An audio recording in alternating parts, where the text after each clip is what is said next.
Live from the campus of Westfield State University, this is 89.5 FM, WSKB, Westfield. Support for the community programming of WSKB is provided by Bay State Noble Hospital, a brand new name for a Westfield institution which is improving the health of our community every day with quality and compassion. Noble Hospital and Bay State Health, better together.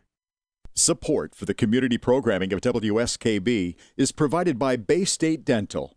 Comprehensive dentistry at 14 convenient locations in Springfield, Chicopee, Longmeadow, West Springfield, Belchertown, East Longmeadow, Ludlow, Northampton, Greenfield, and Wilbraham, as well as 29 Broad Street in Westfield. Bay State Dental makes it a priority to help you achieve and maintain the healthy smile you deserve. On the web at baystatedental.com.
morning, Westfield. It is 6 o'clock. You're listening to WSKB 89.5 FM radio for the Westfield masses.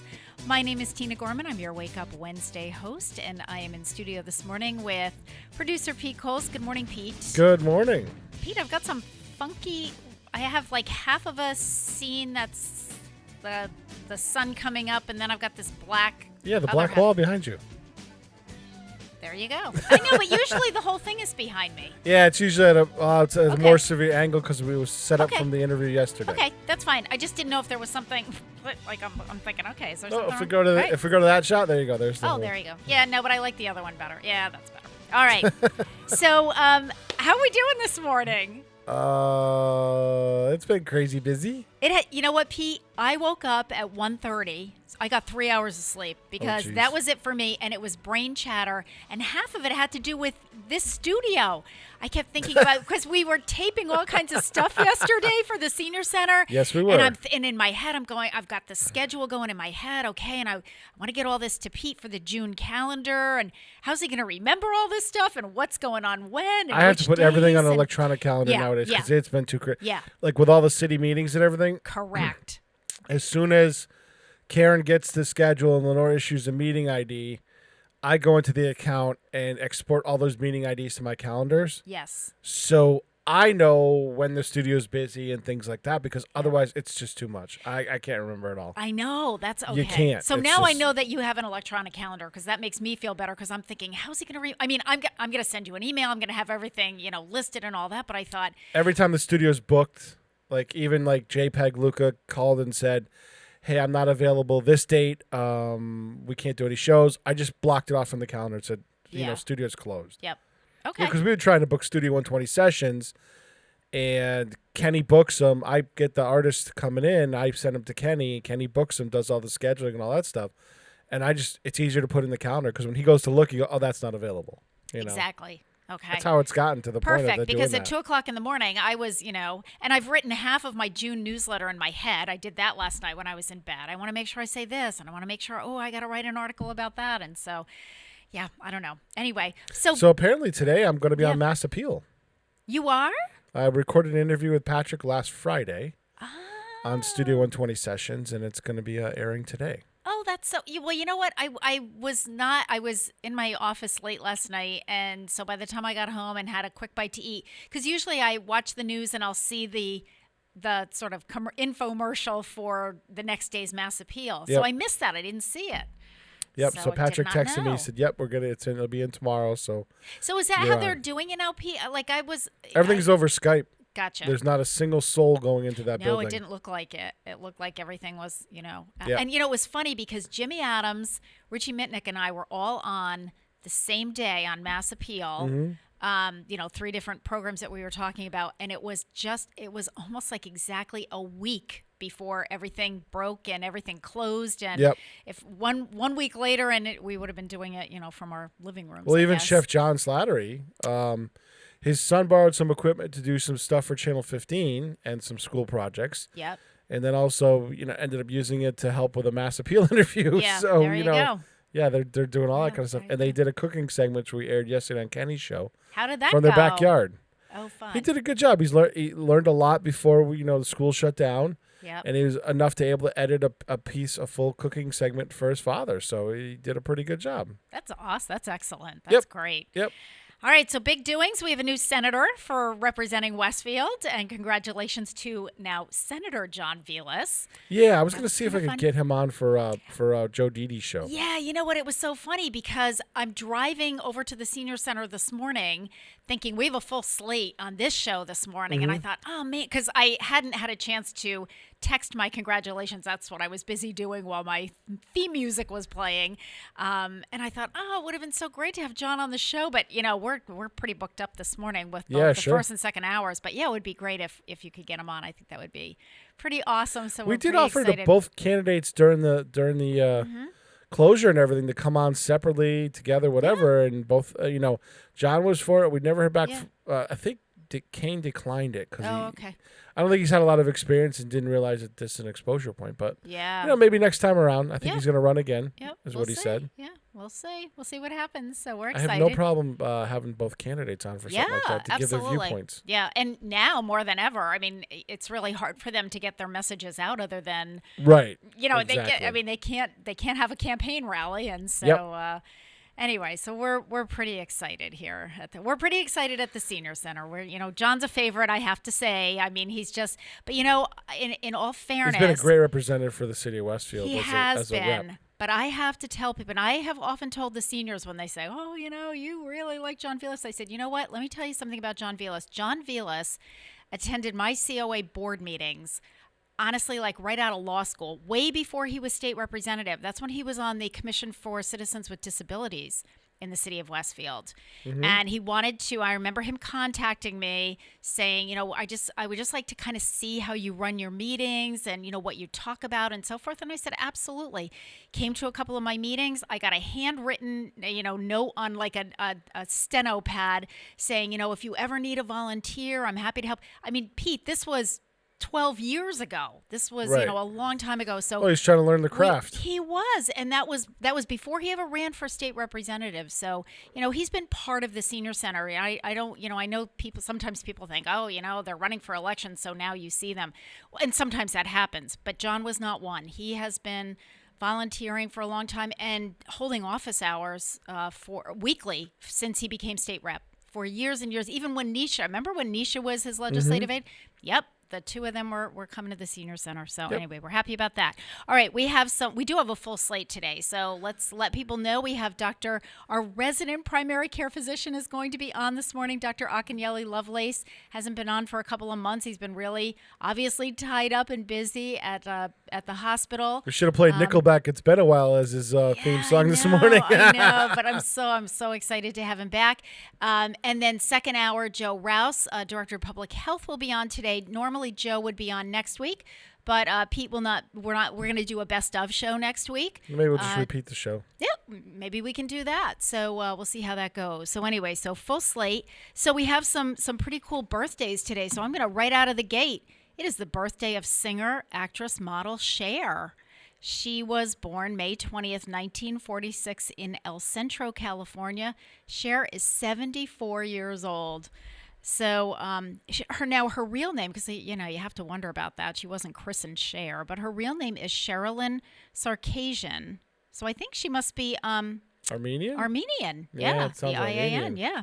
Cher rose to stardom as part of a singing act with her husband Sonny Bono in the 1960s. They hit number one with the single "I Got You, Babe" before they starred together on the Sonny and Cher Comedy Hour. Sonny and Cher had a counterculture persona with distinctive bohemian stylings and continued to release popular singles including Baby Don't Go and the socially aware The Beat Goes On. Cher established a solo career of her own as well, enjoying chart toppers like Gypsies, Tramps and Thieves, Half Breed, and Dark Lady. She pursued acting in the 1980s, starring in the films Silkwood and Mask. 1987 was a banner year for Cher, which saw her starring in 3 films: the thriller Suspect with Dennis Quaid, the mischievous supernatural romp The Witches of Eastwick with Susan Sarandon, Michelle Pfeiffer, and Jack Nicholson, and the textured romantic comedy Moonstruck, which also starred Olympia Dukakis and Vincent Gardenia. Cher portrayed Loretta Castorini, an Italian New Yorker who reclaims her sensuality and goes against convention when pursued by the passionate brother of her fiancé. For a widely acclaimed performance in what has become a movie classic, Cher won her first Oscar for Best Actress for the movie Moonstruck. She also found more music success with rock-oriented tracks in the 1980s and a global dance hit in the song Believe in the late 90s. Following her concert series at Caesars Palace in Las Vegas, the artist in 2013 released Closer to the Truth, her first studio album in 12 years. In 2018, she made a celebrated return to the big screen in Mamma Mia, Here We Go Again. So happy 74th birthday to a very, very talented Cher. And I don't know if I probably have mentioned this at somewhere along the line, but when they filmed The Witches of Eastwick in Boston. And when they were in Boston, Dr. Gary Gorman actually treated both Cher and Jack Nicholson. They were doing that movie chiropractically. So next time we get him on the show, he'll have to tell you all about that. It's kind of cool. Today, May 20th, 1959, singer Susan Cowsill was born in Canton, Ohio. She's 61 years old today. I didn't realize that was a family band. I did not either. I found that LP. I thought it did was a not cool either. name. I kept reading and reading. I'm going, wait a minute. Well, first of all, I read about her bio. Yep. And it kind of alluded to that. It never came out in spell. I said, wait a minute. Let me look up the Cowsills. Well, sure enough, I look up the Cowsills. So the Cowsills band was formed in the spring of 1965 by brothers Bill, Bob, and Barry, with their brother John joining shortly thereafter. So there were originally 4 of them. After their initial success, the brothers were joined by their siblings Susan, the youngest of the family, and Paul, so that now 6 siblings, and their mother Barbara. When the group expanded to its full family membership by 1967, the 6 siblings ranged in age from 8 to 19, Susan being the youngest. Joined by their mother, Barbara Cowsill, the group inspired the 1970s television show The Partridge Family. Who knew? I didn't know that. I didn't know it was inspired by the Cowsills. Yes, I didn't know that. Susan's contribution to the Cowsills' backing vocals made her, upon her 9th birthday, the youngest person to be directly involved in a top 10 hit when the song Indian Lake made the top 10 in the early summer of 1968. In 1969, she contributed to the vocals in what would become the Cowsills' biggest hit, and that was the song Hair. She sang the song about spaghetti. She sang the line about spaghetti. So that was her. That's her big claim to fame. Today, May 20th, is also the birthday of the late Joe Cocker, singer born May 20th, 1944 in Sheffield, England. He died on December 22nd, 2014 at the age of 70. Joe Cocker was an English singer known for his gritty voice, spasmodic body movement in performance, and distinctive versions of popular songs of varying genres. Yep. Cocker's recording of the Beatles' song With a Little Help from My Friends reached #1 in the UK in 1968. He performed the song live at Woodstock in 1969 and performed it at the Party at the Palace concert in 2002 for the Golden Jubilee of Queen Elizabeth II. His version, and I had to think about this, but this is true, his version also became the theme song for the TV series The Wonder Years. Yeah, that's true. Right? I mean, I had to think about that because we used to watch The Wonder Years all the time. And I was like, oh, yeah, that's right. That was the theme song. His 1974 cover of You Are So Beautiful reached #5 in the U.S. Joe Cocker was the recipient of several awards, including a 1983 Grammy Award for his U.S. #1 song Up Where We Belong, which was a duet that he did with Jennifer Warnes for the movie An Officer and a Gentleman. So, happy birthday to the late Joe Cocker. There you go. All right. Let's see. Do we have time for one more? Yeah, we'll do one more. We'll do one more. It is also the birthday of the late James Stewart, actor born May 20th, 1908 in Indiana, Pennsylvania. He died July 2nd, 1997 at the age of 89. James Stewart earned a degree in architecture from Princeton University in 1932, but he never practiced the trade. Instead, now this is cool, Pete, he joined the university players in Falmouth, Massachusetts, the summer after he graduated. There, James Stewart met fellow actor Henry Fonda, who became a lifelong friend. Again, who knew? Yeah, right. A career breakthrough came with the movie You Can't Take It With You, which was filmed in 1938. This won an Academy Award for Best Picture and made Stewart a star. Stewart also played the lead in the film Mr. Smith Goes to Washington a year later. In this film, he portrayed a young, idealistic politician who takes on corruption. Stewart received his first Academy Award nomination for this film. The following year, he took home Oscar Gold for The Philadelphia Story. Stewart co-starred with Katharine Hepburn and Cary Grant, 2 other major movie stars in the romantic comedy. From 1941 to 1946, James Stewart took a break from his acting career to serve in World War II. In 1946, Stewart returned to the big screen with It's a Wonderful Life. The film tells the story of a man brought back from the verge of suicide by a guardian angel and visions of the world without him. But interestingly, it was a disappointment at the box office, but it became a holiday favorite over the years. Stewart reportedly considered it to be one of his favorite films. So happy birthday to the late James Stewart. He was just a really talented actor. So your guest is in the bullpen on the phone. Okay, good enough. That's good to know. So it is 6:15. You're listening to WSKB 89.5 FM radio for the Westfield Masses and WCPC cable channel 15. We're going to take a short break and welcome back Dr. Akinyele Lovelace. So we're playing his theme song, which is The Doctor by the Doobie Brothers. We'll be back.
Support for community radio on WSKB is provided by Betts Plumbing and Heating Supply Company, an independent, family-owned wholesaler serving Westfield for over 50 years, specializing in plumbing, heating, and industrial piping supplies.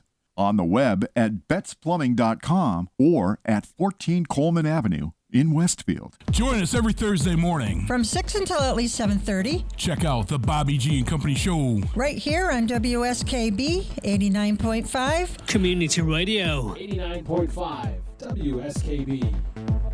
Live from Studio 120 at Westfield Technical Academy, this is WCPC Channel 15 and 89.5 FM WSKB Westfield. Good morning, Westfield. It is 6:21. You're listening to WSKB 89.5 FM radio for the Westfield masses on WCPC Cable Channel 15. My name is Tina Gorman. I'm your Wake Up Wednesday host, and I'm in studio this morning with the chairman of the board, the man behind the glass, completely separated in another room, lest you think that we're not social distancing or physical distancing, and that would be Pete Coles. Good morning again, Pete.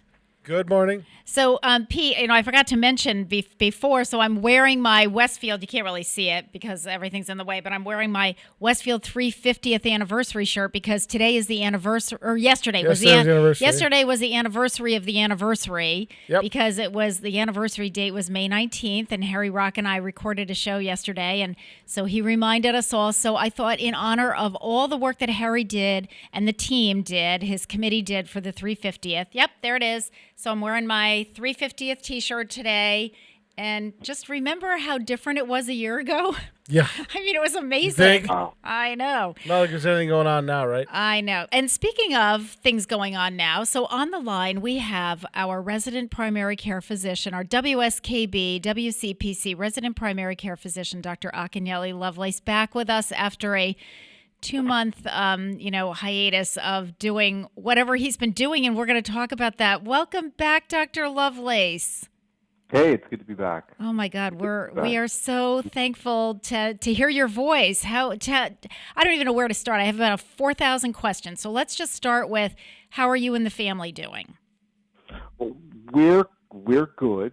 I would say that to start, COVID-19 really took a big toll on our family as family medicine associates. As a practice, we had, unfortunately, we had practitioners who became exposed. We had staff members that were exposed. Yep. Some people were hospitalized from this. Wow. Some people are not coming back to the office. I mean, they're doing well and they've recovered, but they're just not coming back. And so this was a tremendous blow for us as a small business. Yeah. And I can just remember when we were talking in the gym. Yes. At Westfield High with what was going on. Yep. And we kind of followed the recommendations of screening those who might have went to Italy and who might have been to China and might have been on a cruise ship, but we didn't expect what we got as rapidly as it did. And when we kind of look at the contact tracing, these patients were coming in and out our office at the beginning of March, and we were exposed at a tremendous rate, to the point where even family members of people that are in the office got it. Wow. So this has been a tremendous blow to us as a practice. I think from a family perspective, on my wife's extended family side, we've lost 3 family members due to COVID. But they lived in the greater New York City area, and so there's the fear of going to the hospital or staying at home, and which decision do you make, And so this has been, this has been a very, very huge impact, just on me personally in regards to my family, as well as a huge impact as to what we're going to do as a practice going forward. We're happy to see that people are recovering, but this was something that I don't take lightly by any stretch of the imagination, just because it's had such profound effect on us both, in the office and outside of the office. Wow. Yeah, absolutely. Well, what was it like for you, sort of early on? Because as you said, Akinyele, when we started this conversation, it was back in the gym. And that was on I think it was like February 12th. So a lot has happened in the 3 months, since we've talked to you. So when did you when did you how did that transition from like, well, this is something that we need to be concerned about to, oh my gosh, this is way more than, just a little concern here. So it got concerning in March when I actually was rounding at the hospital at Bay State. Okay. Is when it got real concerning, just because we started to see an influx of patients who were sick, and we then started to notice where they were coming from. Okay. And all of a sudden, we started to realize that a lot of the patients, and now it's pretty well known that a lot of the patients were from Westfield. Okay. And when we started to kind of identify who their providers were, we started to see that a lot of them had been coming from our office. Okay. And then on top of that, as I'm at the hospital physically seeing these patients, we're starting to see how some of them were declining rather rapidly. And then as someone who is aware of what's going on with the PPE situation at the time, when we started to hear conversations about lack of PPE being readily available, that's when it became now a situation in which, my life now, even though there's a risk no matter what as a practicing physician, right? There's always sure, of course. But the notion that you may not even be able to do your job effectively, yes, both in the office and in the hospital, that's when it became very daunting. So I would say by the middle of March is when things started to really started to hit the fan. Yeah. And we had to now make some really hard decisions as to how we were going to protect ourselves and protect our staff and protect our family. But by then, it was already too late because we had already by the following week after that, we had already had providers that were getting ill and staff members that were getting ill, and we had to actually quarantine the entire office. So how does that happen? Yeah, what is that? So what is that like? What did you do? How does that happen? I mean, what happened when you say you quarantined the office? So where did they go? What did they do, or where did they go? Everyone has to go home. Okay. Right? Everyone has to go home, and no one can come back to the office. Okay. And we literally had to pay for a company that would come in and, I guess, pretty much right. industrial strength Yep. Lysol your entire everything building, from computers to desks to walls to doorknobs. Yeah. All the things you would suspect right. this could have been contacted from. All of it needed to be done, and it had to be done immediately. Yes. Because at this point, we are realizing that we have now become providers, but we also are an area of a contact point. Correct. For other people, and for our staff, and so we had to make that decision. And then pretty much no one was allowed to come back to the office after that until they were ruled out or tested, negative. And so that's been the harder part about all of this. And so we are now finally May, getting just about everyone back into the office so that we can resume normal activity. So the curve happened a lot earlier in Westfield than in other places in Hampden County then.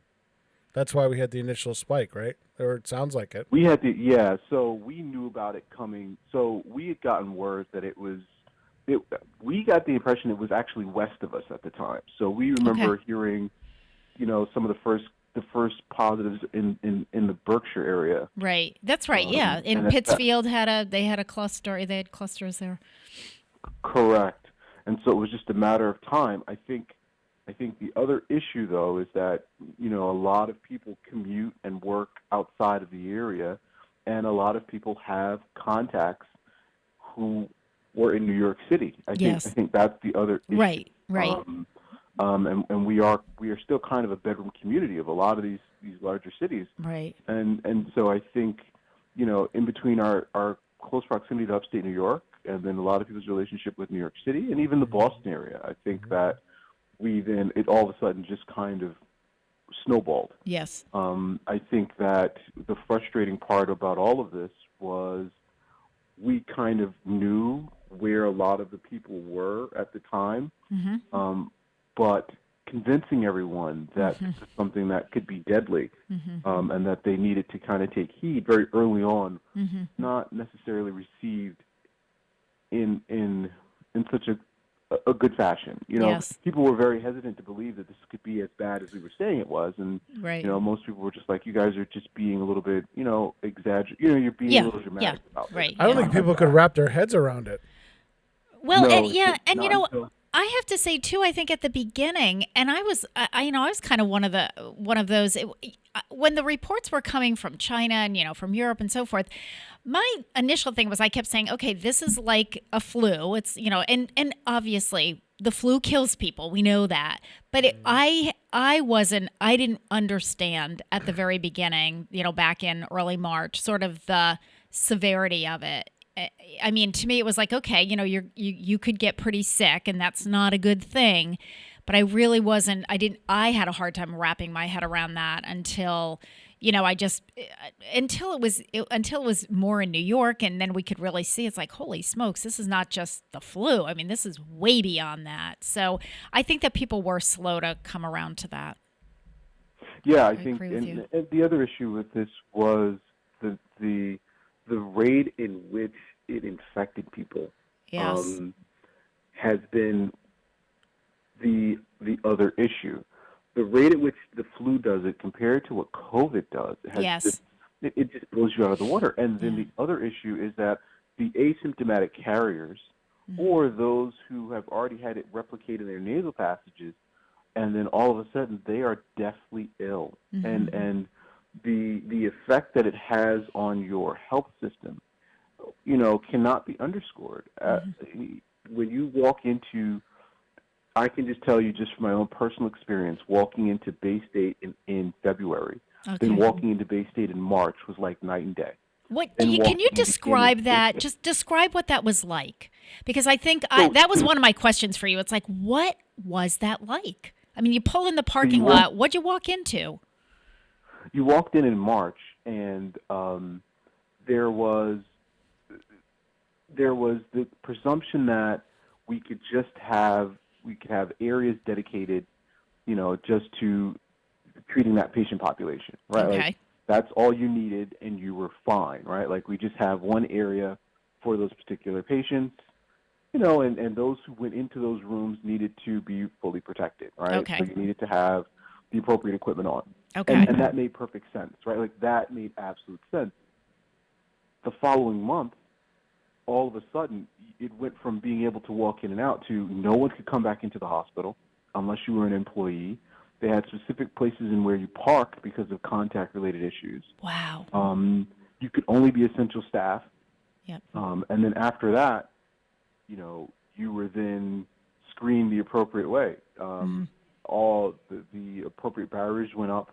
Staff security met you at the front gate. There was only one place where you could enter. Okay. And you were given your face mask. You were given your gloves. You had to put on hand sanitizer. Yeah. And there were no visitors. Right? Yep. Like, no visitors whatsoever. So the hospital became a very sterile, cold place. But it was the appropriate choice to make because you had to contain the contagion, and you had to take into account that it could have also been present amongst hospital staff and healthcare workers. Well, that kind of leads me into my next question, which was, I mean, were you up against a staff shortage because they were getting infected? I mean, how did that go?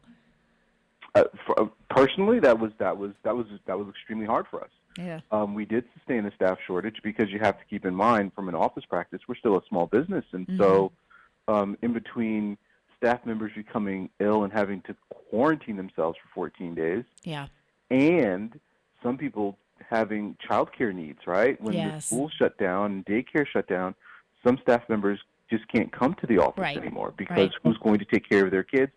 And or they had an older adult helping them care for their children. Yep. They can't take that risk anymore. That's right. And so as a office practice, it hurt us tremendously because we now had to adapt faster from a technology standpoint to kind of meet the need that patients still had. And so at some points throughout this process, at times it was just myself and my wife. Yeah. My wife would be answering the phone. We didn't have, no one planned for pandemic phone-related issues. So we never anticipated that we would have to, at some point, be able to outsource our entire phone system on the fly to meet, patients, people who could work at home. We never thought of having that capability. Now we're going to rethink about that going forward, but that's a huge expense. Yes. As a small business. And Yes. so ultimately, we only had the luxury really of forwarding our lines to like one or two different phone numbers. Yep. Which is hard when you have patients who are in a pandemic and have questions. Yes. And so our call volume actually went up. If you're getting 170, 150 calls just on one line in between the hours of 8:30 to 12:30, I mean, and it's just one person, it becomes a very daunting task. Yes. And it's a daunting task to ask just of one person. Yeah. But we were there, and that's what did happen because we ran out of staff. Yeah. And so ultimately, I became very honest with patients who became very frustrated with us, just trying to tell them, I said, I really apologize. We are just in a tough time as well because we just don't have bodies available to meet your needs at the moment. But when they recover, we will be back. Yeah. Well, and I think that's hard because everyone was saying, don't just show up at the ER, or don't go to your practitioners. Call them on the phone. That's what everybody, that's what we were telling the seniors. It's like, okay, call your primary care physician, to let the person know, let him or her know about your symptoms, or, what should you do? Should you just stay home? How do you treat this? What are you looking for if it gets worse or whatever? And you're right. Believe me, I know because, running the senior center, it was the same sort of thing. Like the phone was really ringing off the hook. People had a lot of questions, and not only did they have questions, but then they wanted a lot of reassurance, and those phone calls take a long time.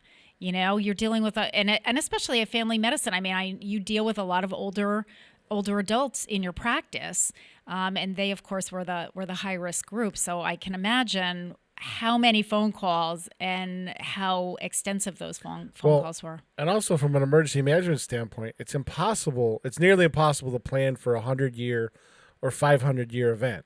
It just is. Yeah. It just is. Yep. It just is. So it was very frustrating. Like it was frustrating because you wanted to be able to talk to everybody, but you literally had, we literally had no one or one or two people to be available on the phones. Yeah. And then on top of that, for the staff that was there and who had family members that were ill or that were ill themselves, the notion of them ever coming back and returning to work in this field again, some just weren't going to do it. And I can't blame them. I can't be mad at them for that. Right. You get it. All right, let's take a little break here. We'll give Dr. Lovelace a little time to breathe. We're going to listen to "The Beat Goes On" by Sonny and Cher, which is actually the theme song of the senior center. That's why I chose this. And we say it all the time when the what is hitting the fan. We just look at each other and go, and the beat goes on. So here it goes. The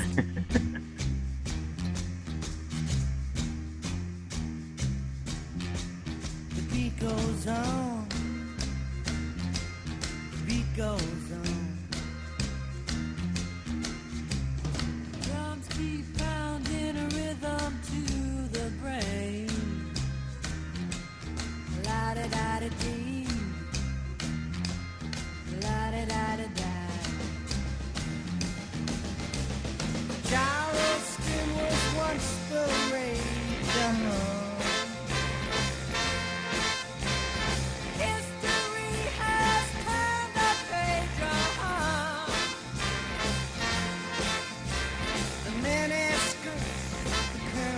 Thing, Genie Barbary, I'm newborn king, And the beat goes on,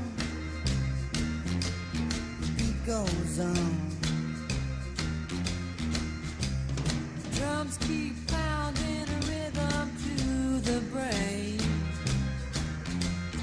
La da da da dee. La-da-da-da-da. The grocery store, the supermarket.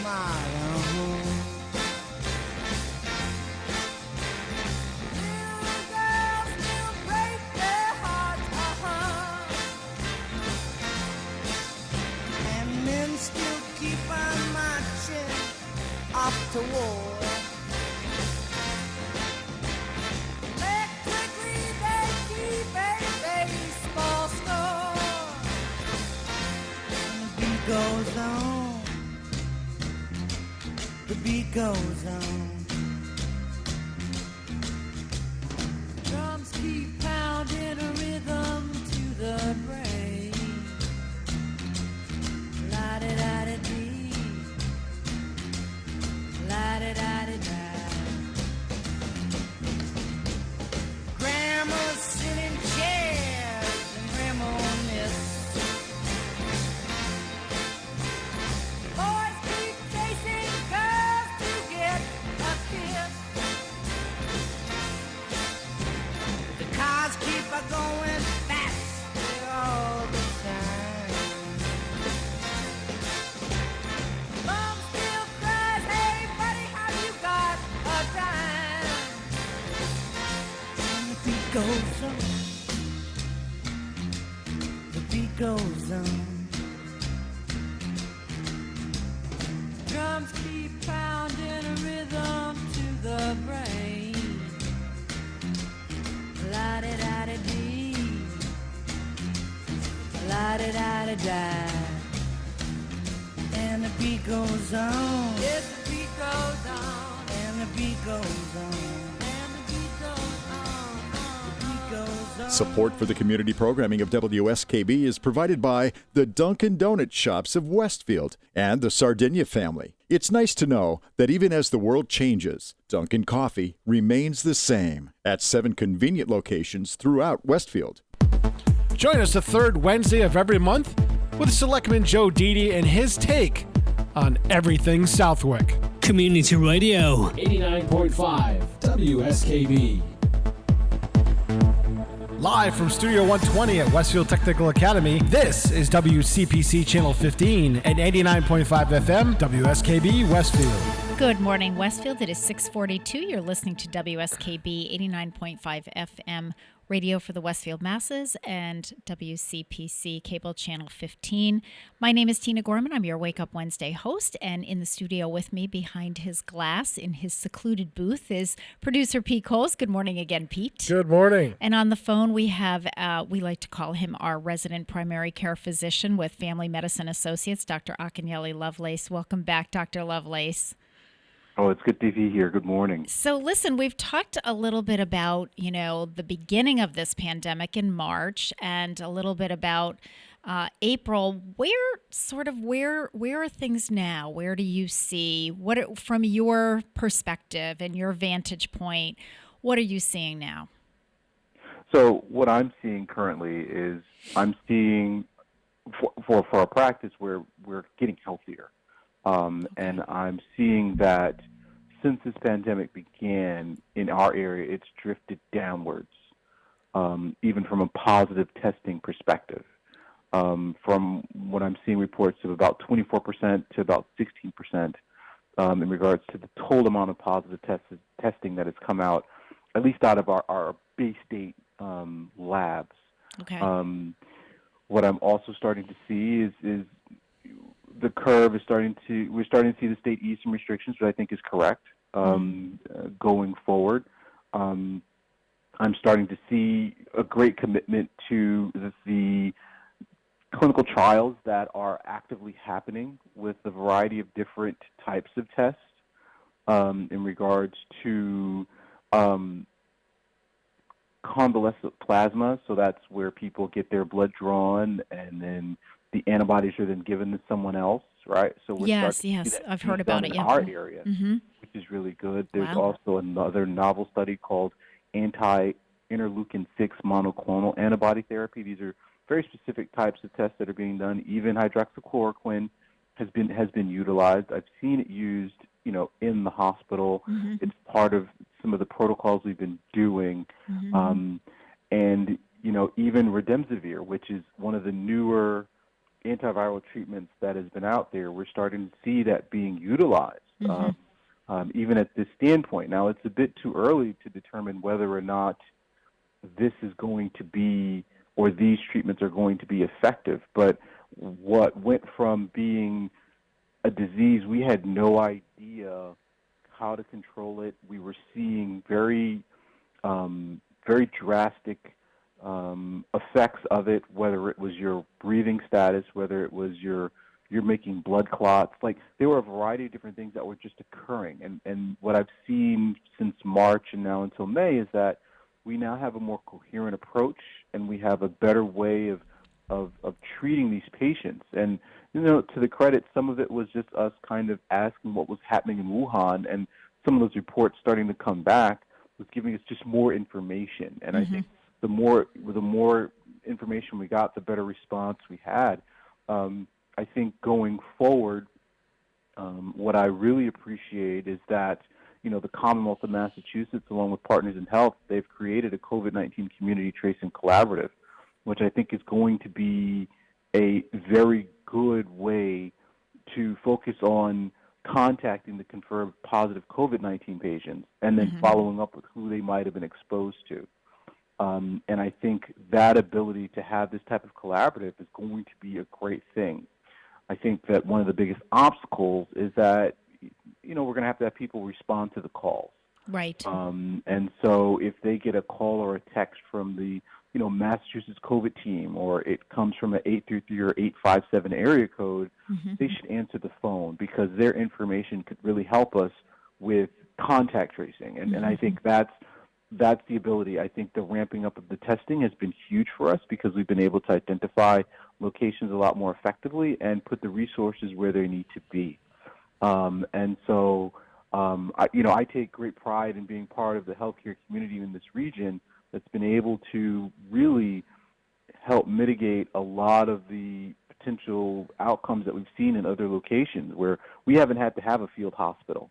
Right. I think that's a really good thing. Yeah. I think that we've been able to, as a community, really wrap our hands around this and really take the steps going forward that are going to ensure the safety and health for a lot of our the people that live in the greater Western Massachusetts area. Do you think that if people do better with the contract tracing, that'll help the modeling in the future? If we have another pandemic like this, the models will be better because we know how it spreads this time? Yeah, and people are more receptive to it. I think that we had, even when this started, we knew in March where some of even in Western Massachusetts, where the cases were starting to kind of bubble up at. The problem was initially it was just having the testing to kind of prove to them that this was the case. Right. The other part was being able to directly put the resources there. And I agree, this would definitely help us going forward in making sure that we're able to kind of quell it a lot faster, right? Like, those who live in this area code or this county or just, on the other side of the river, just please stay in place for the moment until we can, get this sorted out. And I think that will help us tremendously going forward. Or even by demographics, too. This seemed to attack a certain demographics a lot harder than others. Sure. It did. And then the other issue is, a lot of times what this also once again exposed is some of the disparities that we still have in healthcare. Absolutely. And that was the other concern. And so if you were someone who, didn't have access to fresh water, or to be able to have the ability to wash your hands, or you didn't have access to food, right? Like, all those things that we know kind of exist, even in Westfield, where we have some disparities with, absolutely. with even just with nutrition, So we're able to kind of find and contact those who are most at risk. And those are the ones that we have to be more concerned about going forward. I think the other thing, and I'm going to put this right out there, because for someone, I've been working in the field of gerontology for over 40 years now, and I have had my fair share of nursing home social work. I've done it in different states and at different facilities, and I think that this has exposed a lot of the problems that we see in skilled nursing facilities. And, as I keep saying to people, these are not new problems. Those of us who have been in the industry, you ask ask any social worker who's done geriatric social work or nursing, physician, whatever, there have been problems all along. There have been problems since the birth of nursing homes, which was back in the 1950s. But I think this really brought that to the forefront. So I'm hoping that we'll see some changes in that industry as well. Yeah, I mean, that was it. It was at its highest moment. When I was at the hospital, we would just get word of patients passing away in the nursing homes and not even making it to the hospital. Right. And that was somewhat distressing because as a provider, you at least want to attempt to help. You at least want them to make it to you. And when you were getting word that people aren't even coming anymore from those locations just because they were passing away so fast, it is very concerning. And I would also just say that our resources that we put forward to care for our older adults in these facilities, it could be better. It could be tremendously better if we cared enough. Yep. And having been someone who worked in a nursing home and had to be a part of that, even in a small community, that now my small community that I took care of in Texas, now they are very close to the meatpacking industry, and that's become an issue for them out there. And so they have loved ones in these nursing homes, and we're to this day I'm still trying to even help them get the appropriate resources to protect those who are at risk. And so this is a constant fight, and I agree, Tina. We are not doing best by some of our greatest generations at this point, especially for those who require skilled nursing. Well, and as this thing developed, and we found out that was, we should have known from Oregon when that first report came out that in assisted living, I think that across the country, the resources should have been focused on that population right off the bat, and it wasn't. And that was a failure that I saw almost right off the bat. I'm like, you hear these little stories bubbling up about Oregon where the first outbreaks were in a nursing home type situation or an assisted living type situation. And it was just blown my mind that our state or other states didn't say, this is where we need to concentrate our efforts. Yeah, the general population would get sick and that's going to happen, but if we can try to protect them more, we'll have less fatalities. Well, Joanne Ortegas, my outreach coordinator, and I were talking about this. We've both done social work in skilled nursing facilities. And, we were saying to people, listen, if we have, there are a lot of times where you'll see in the middle of the winter, a nursing home will have a sign on the door saying, no visitors because we've got the stomach bug going around. We've got the flu going around. We've got bronchitis going around, because that stuff just spreads through those places like wildfire. And so this wasn't going to be any different, folks. This was going to be, 10 times worse because it was so contagious. These are the people that, as you get older, your immune system goes down in function anyways. The whole reason they're in those facilities is because they've got, comorbidities and their systems are compromised. So you sit there going, you shake your head and go, really challenging. Yeah. I think the other thing, and I don't know, Dr. Lovelace, if you can, kind of speak to this at all, but one of the things that we're seeing at the senior center and hearing about as we do our curbside lunches and people are coming through, but I think the hardest part for them is if they, we have people that have lost spouses, we have people that have lost siblings and best friends and so forth, is spouses couldn't be with them in the hospital. And then, no closure with, funerals and wakes. But I think the hardest part for a lot of them was not being able to be with their loved one while that person was in the hospital. Because as you pointed out, it was one entrance in, only essential hospital workers. How was that on the staff? Because I think that must have been really challenging for the staff as well. So that was tough. So being a provider who was, with some of those first COVID patients in March on the COVID floor and having to deal with that was a very, that was something that's a very moving moment. When you're in healthcare and as a healthcare provider, you do deal with death, right? And you're okay with that, right? You're okay with the notion that, not everyone's going to walk out of this building. Right. Okay, we've got that settled.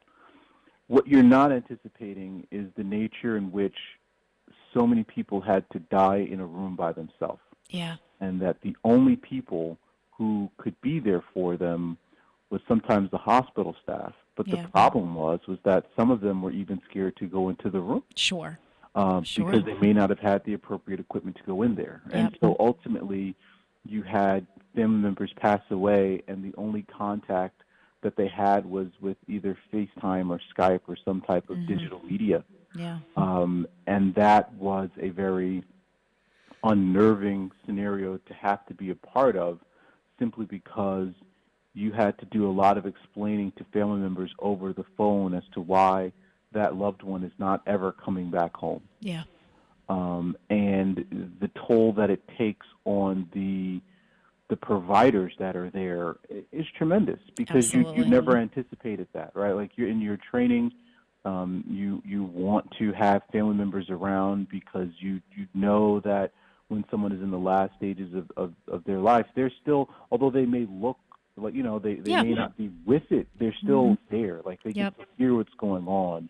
And so to have to witness this occur in such a rate that it occurred, where you had multiple people passing, day after day in rooms by themselves, it became a very, very hard thing to grasp and to tackle, simply because every time you had to go into the room and be there with the patient, you had to put on this entire full garb, Right. where you didn't even, at times, you didn't even look like a person, right? You looked Right. more like Right. something that was not from this world. And Right. so there are definitely there's definitely a lot of stress and toll that it's taken on providers, whether it's physicians, nurses, nurse techs, like everyone in that scenario. Yeah. And so that has been, I think, one of the harder parts about this is having to have those conversations over the phone with family members, and having to cry with them. Yeah.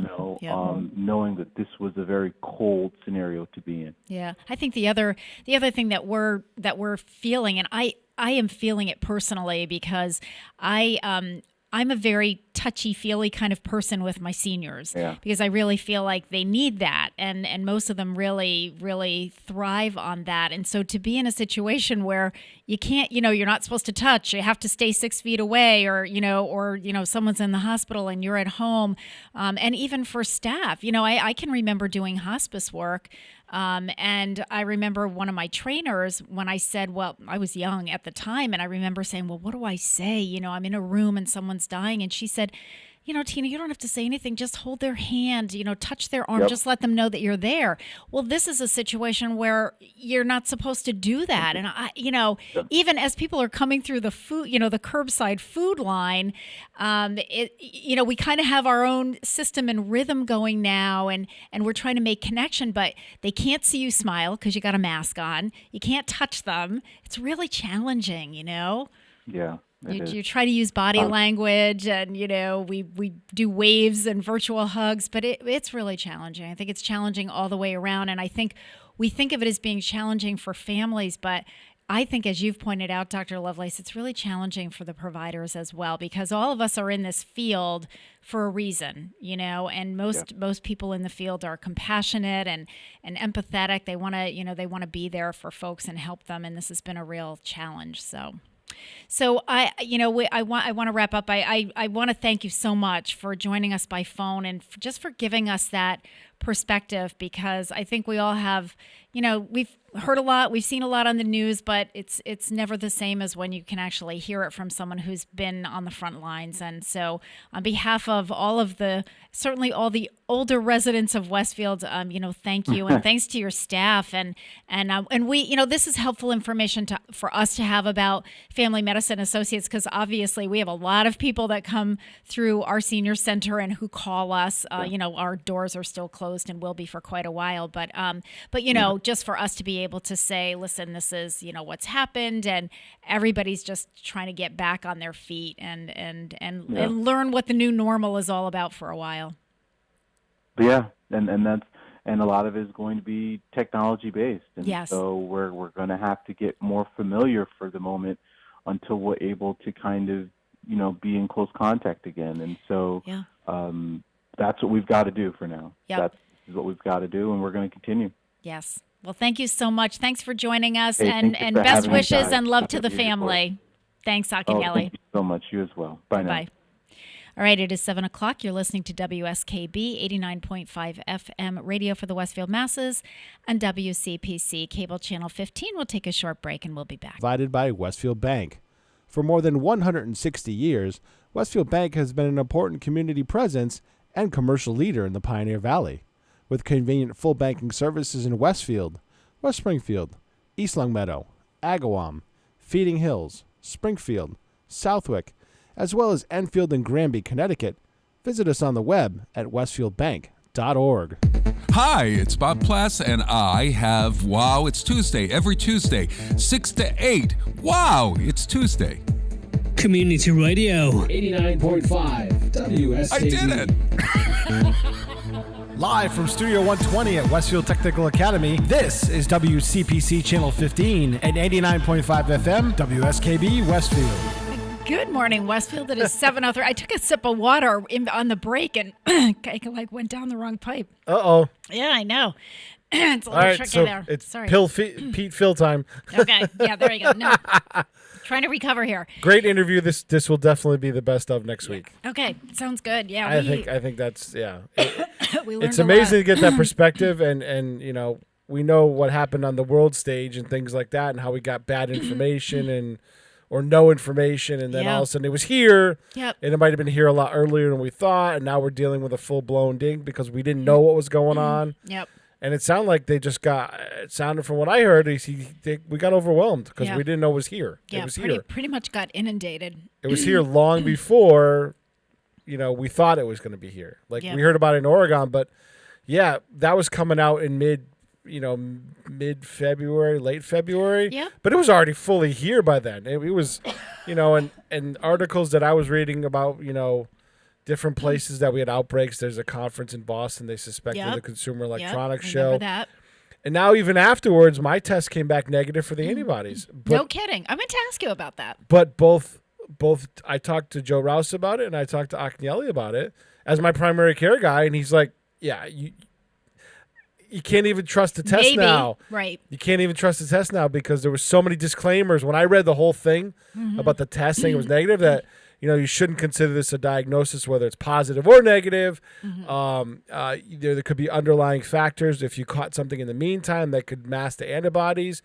So there's so many disclaimers. I was like 2 pages of disclaimers on the antibody test. He goes, well, you can't even trust that either. So, yeah, you know, and he's having his staff tested, but, you know, if they got full blown and he knows they had it because of the contact tracing and it comes back negative, that kind of invalidates that test for a lot of people too. Yeah, exactly. And I just saw a thing on the news, you know, how the big thing about 2 weeks ago was people are getting reinfected in South Korea.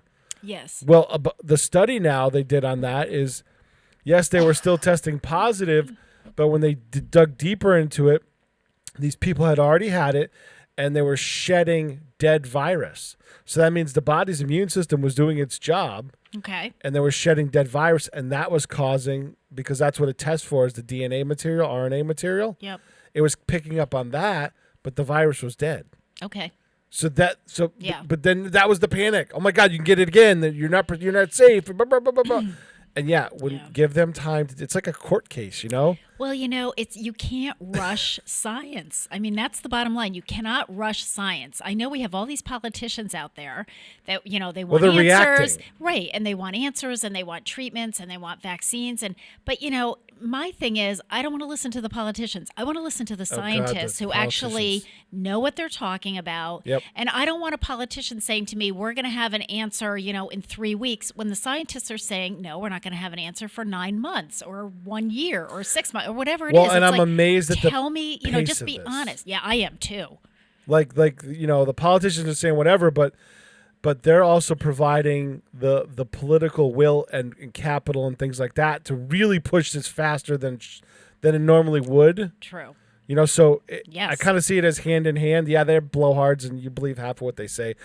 I'm fully in on that. Yep. But they're also providing the capital and the money. Yes, and they are. And the Yep, say, we'll put the full force of the federal government behind you to get this done. Yep.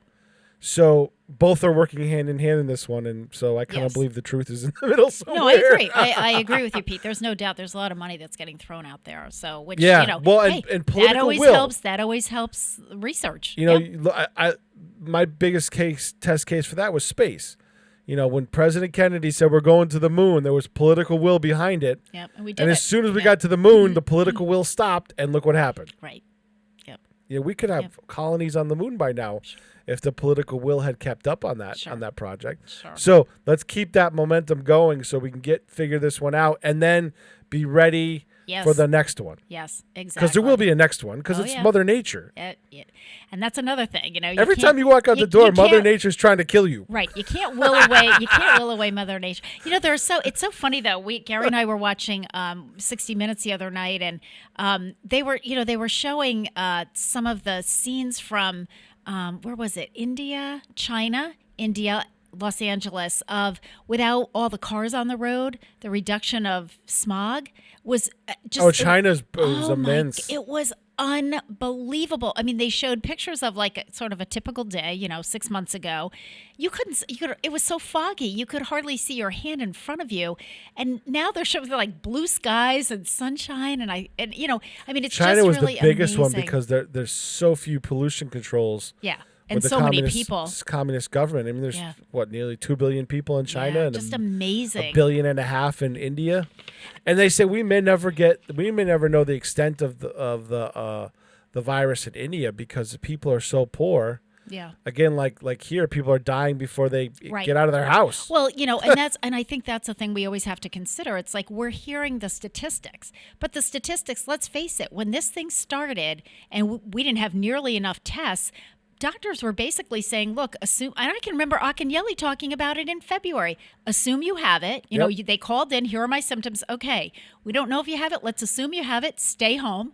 Quarantine yourself. Obviously, if it gets worse, you're going to call or you're going to end up in the hospital. But a lot of those people, they weren't able to manage it at home. They're not a statistic because they never got tested. And they recovered. But there's a real good chance that they had it. I mean, I know lots of people who said, I still think with the false negative that I had it. Yeah. I'm pretty sure because they tested me for the flu at the time and I didn't have the flu. Mm-hmm.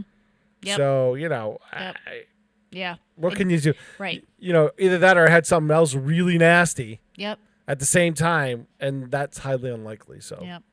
All right, so because we're going to have Joe Rouse coming on in about 5 minutes. Before we do that, we were talking about smog and the silver lining of without all the cars on the road. Well, May is National Bike Month, so let's talk about that because we are seeing a lot of people walking and we're seeing people running and we're seeing people now out cycling. So thinking about dusting off my bike and riding to work this summer a little bit more than I have in the past. Yeah. So bicycling is one of the best ways to stay in shape, see the sights, save money on gas, and reduce pollution. The benefits are well known to cycling enthusiasts and local leaders nationwide who have created bike-friendly communities, complete with paths, special bicycle parking areas, and other conveniences. National Bike Safety Month in May is just one way to celebrate our love to ride. Bicyclists must take extra precautions when they ride. They often share the road with vehicles, which can create a host of hazards. With about 80 million bike riders sharing the road with millions of motorized vehicles, the importance of safety precautions in traffic cannot be overstated. So here are a few. First of all, use your head, protect your noggin. Cyclists who wear a helmet reduce their risk of head injury by an estimated 60% and brain injury by 58%.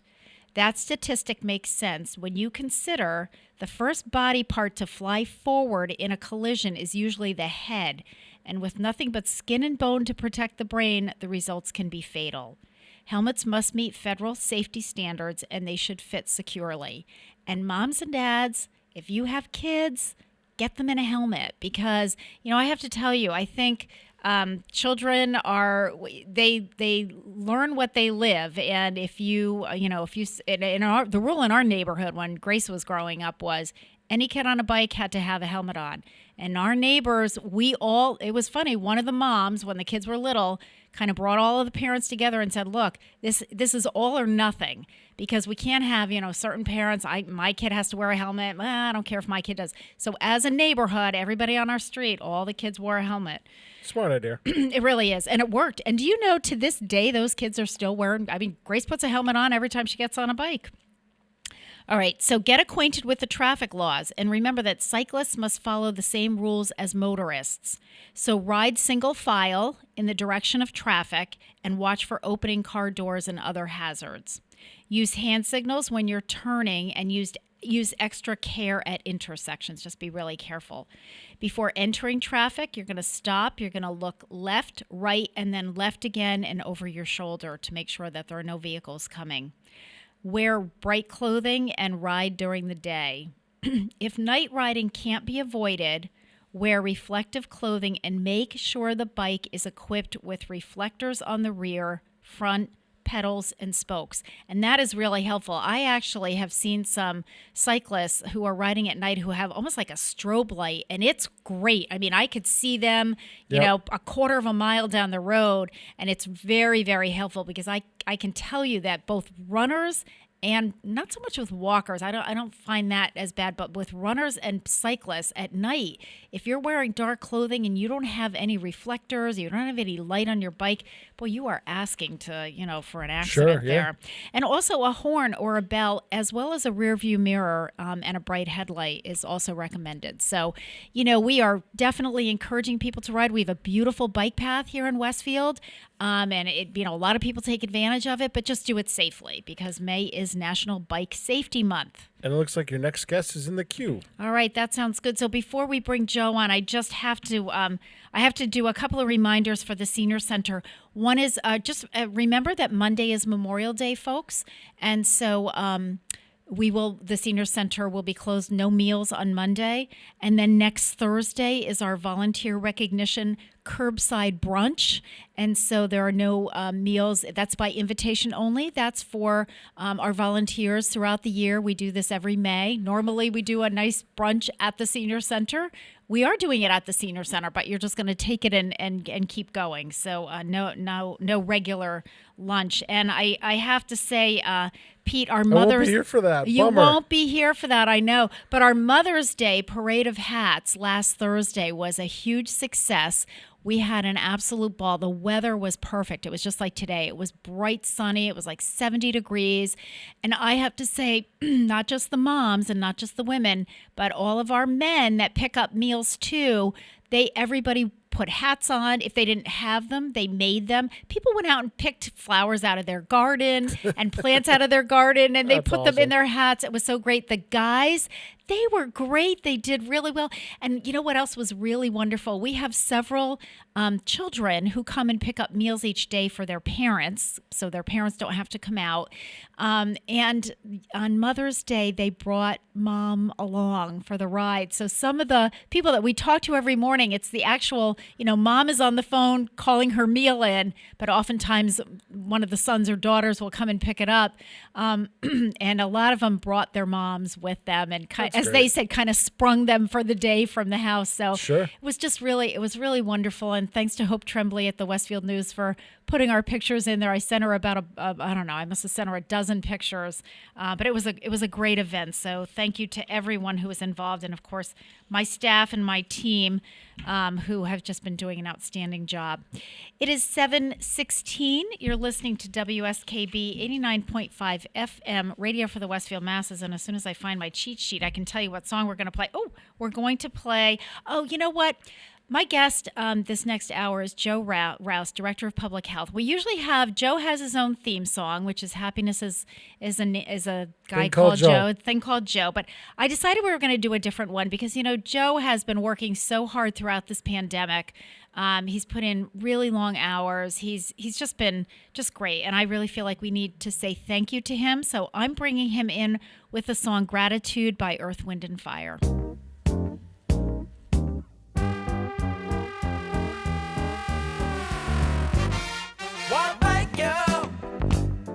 Yeah. Wanna thank you. Wanna thank you. Yeah. Wanna thank you. Holy,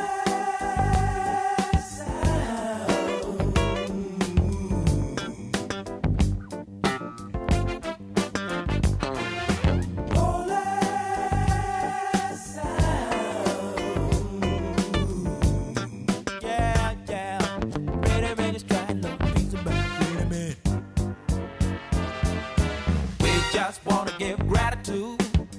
Yeah. We got plenty love we wanna give you. Yeah. Through good music we're trying to say, yeah, yeah. Hey, that's a good Lord gonna make a way, gonna make a way, gonna make a way, gonna make a way.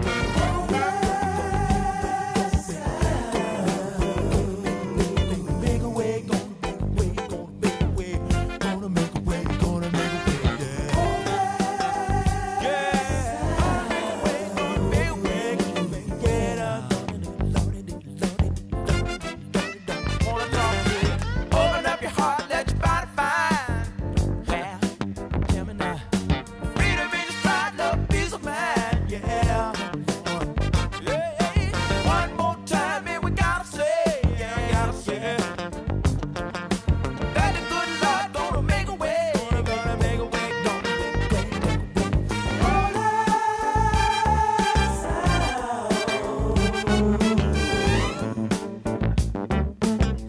Hey, yeah, yeah. All sing, and thank and still to me.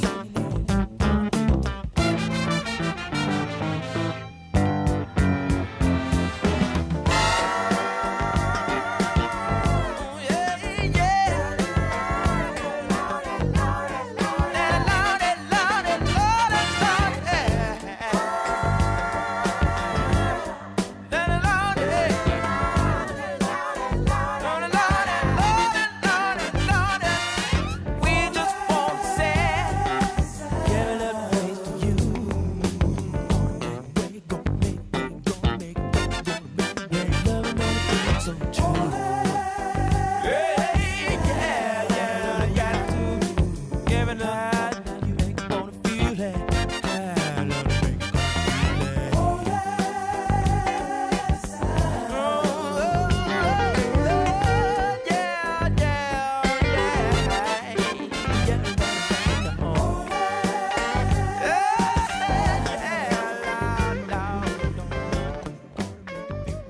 Support for community radio on WSKB provided by Westfield Electroplating. Employing over 140 skilled platers, painters, and technicians, Westfield Electroplating was founded in 1946 and was the first company in the country to achieve National Aerospace and Defense Contractor Program accreditation, proudly maintaining that status for over a decade. Westfield Electroplating provides over 50 quality finishes to meet your corrosion, cosmetic, or performance needs. On the web at www.westfieldplating.com or 413-568-3716. Westfield Electroplating, putting the finishing touches on technology. This is Ken Stomsky from Ken's Den on WCPC 15 and 89.5 FM, Tuesdays 8 to 10. Community Radio. 89.5 WSKB. Live from Studio 120 at Westfield Technical Academy, this is WCPC Channel 15 and 89.5 FM, WSKB Westfield. Good morning, Westfield. It is 7:21. You're listening to WSKB 89.5 FM radio for the Westfield masses and WCPC Cable Channel 15. My name is Tina Gorman. I'm your Wake Up Wednesday host, and I'm joined this morning by Pete Cole in the studio. Good morning again, Pete. Good morning.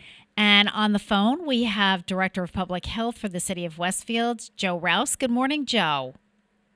Good morning, Tina. Good morning, Pete. How are you doing this morning? Feeling good. Are you? Yeah. We're getting somewhere, right? Okay. Well, we're going to find that out. You're going to tell us where we're getting there, my friend. How are we doing here? Where do things stand, Joe? Well, this has been a long road, hasn't it? It has. It really has. So take a breath. We're Just, we have time, so take a breath. Yeah, Dr. Lovelace was saying that how long that road was for his practice in the Yes. first hour. So, yeah. Yeah, it's been interesting. I mean, and we're definitely not out of the woods yet. Everybody Right. still needs to be careful, of course. Yep. But I keep saying this. I actually wrote something up that I wanted to read, but I'm not going to go through the whole thing. But just as an analogy to show you where we're at, like in the public health world, this whole thing has been kind of like a parenting experience, right? So we started off where everything was new and scary and, you were nervous, you didn't really know what to do, and then you kind of got used to everything, and then just everybody loved you, and you were the hero, right? And then you got to a point where we're at now, which we just coined this term in the health department the other day, the quarantine-ager. Oh my gosh, that is perfect. That is perfect. Yeah, so now we're at that point, right? Everybody's there. All of a sudden, we don't know what we're talking about anymore. Right. Nobody believes us. Yeah, what do you know? They're anxious to get out in the world and do their own thing. Yep. And we're not quite ready. We don't think they're ready yet, but they think they're ready. So you know what? We're going to sit here. We're going to let them go out into the world and really hope that they have a great life. But, if the road gets bumpy in the future, we'll still be here like we always have. So just, it's like kind of this progression of that where now we're looking at, boy, this is getting, it was scary in the beginning. It's a scary phase now, too, because people are going to start having more contact. So, with phase one, I think the state's doing a relatively good job, but it is very complicated. Yes. There's a lot of conditions for these businesses that are going to be allowed to reopen. And I've been going through, it is days worth of information to absorb, just to be able to answer questions. So, and, but just as an example, there's sector specific guidance for every business that they're going to allow to open, either as of May 18th or as of May 25th next week. Okay. And those documents go on for like 5 pages of, for example, one of them was hair salons and barbershops. Okay. So those are by appointment only, which barbershops I think are going to have trouble with, not so much hair salons. But then it just goes on to say these specific things that are almost aren't even practical, and enforcement of them is going to be very difficult, like things where in hair salons, how they usually have like a apron on or whatever they call it, gown or whatever. Yes. That they're supposed to change those after every customer. Or they're supposed to have a disposable one on and things like this. These are things that, it's going to be very difficult and like I said, sometimes not practical, but it's in writing. That's what they have to do. All these businesses also have to self-certify that they can be in compliance with all of these regulations. Yeah, what does that mean, Joe? Because I've heard that expression now several times, and I thought, okay, so what does that mean, self-certify? What does that mean? Yeah, it's a simple thing. The state came out with a checklist. So there's a general one as a template, and then there's the ones that are sector specific for your particular business. Right. And basically all you do is you just go down and you check off that you're able to comply with whatever, to list the requirement, like everyone has to wear masks, check. Everyone has to social distance, check, and you do that. Okay. And then you have to actually post that up. Oh, gotcha. And have Okay. it available. All right. Because I was going to say, how do you police that? But yeah, I guess if you're posting it in your window, then your customers are policing it for you to say, hey, you put on here that we're all wearing masks and that guy doesn't have a mask on. That's a perfect Why is thing he in to say. here? Going into the enforcement aspect, of course, right now we're fortunate that we still have the police department that we authorize them to be Board of Health agents in this emergency. Okay. So we do have extra people to help enforce the guidelines, the new regulations. But it's really all hopefully going to police itself, like you said. And, we're not going to be out doing surveillance on places trying to bust people. That's not. We have better things to do. Right. It'll be a complaint-based enforcement. So, we'll get somebody that says, hey, this place is open. They shouldn't be open. We've been getting that anyway. Or, they're open and they're not doing this and they're supposed to do that, and then we'll investigate it. But, the first step in that whole enforcement action is not an immediate fine. It's not an immediate closure. It's a consultation, and it's kind of, redirecting them to do the right thing. And giving everybody the opportunity. The last thing you want to do is start busting people for doing something, unintentionally. Right. Exactly. If they're trying or they thought they read the regulation to mean this and that's not what it means, it really means this. I get it. So we're going to be very, light on the enforcement in the beginning, unless somebody's doing something obviously, with disregard to any of the regulations, and then that's a problem. So right. Yeah, I think, that's my guess, Joe, is that at the beginning it's really more educational than anything. You're just trying to educate both the small business owners or large business owners or whatever business owners, as well as the public as to, this is the interpretation of the regulation. This is why this is important. I see it more as an educational time. I mean, if people are educated and then decide, well, I'm not doing this because I don't like it, well, that's a different story. Mm-hmm. Yeah. And after reading about the extensive sector-specific regulations for like manufacturing and construction and churches, it really is confusing. Even to me when I read it, and you have to be very, very careful about that. You're covering all of those guidelines. So, definitely going to be forgiving in the beginning. It's like, when a new restaurant opens up, they haven't been doing this for 20 years and they got to get used to it. Mm-hmm. So we go, we kind of educate. Like you said, that's what we're here for. We're right. not really an enforcement agency so much as we are, just trying to get voluntary compliance. So yep. That's what we'll be looking for. Absolutely.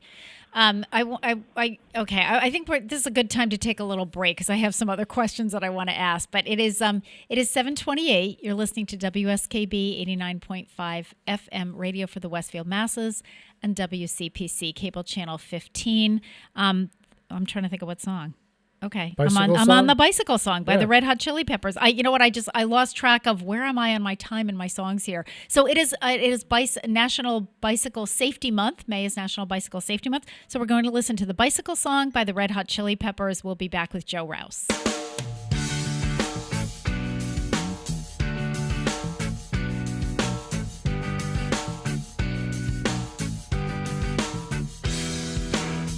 Here she comes in a suit and tie, shepherd's bush and a leopard's pie. She's marching to the funky beat of James Brown and his dancing feet.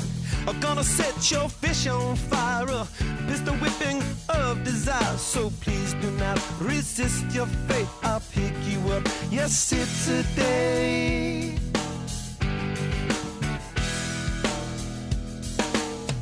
How could I forget to mention the bicycle is a good invention? Sitting there in a silent movie beside the only girl who really ever knew me. Happy days but sad face, and heaven knows I'm on the case. Oh, how could I forget to mention the bicycle?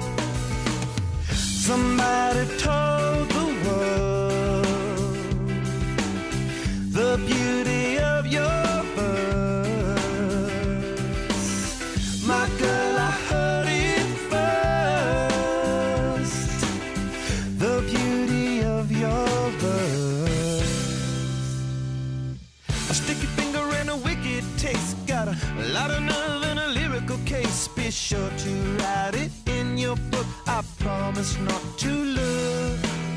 I wanna smell your sunny face. A funny place, but it's never a waste. I'd hop this fence to make amends. I hope this movie never ends.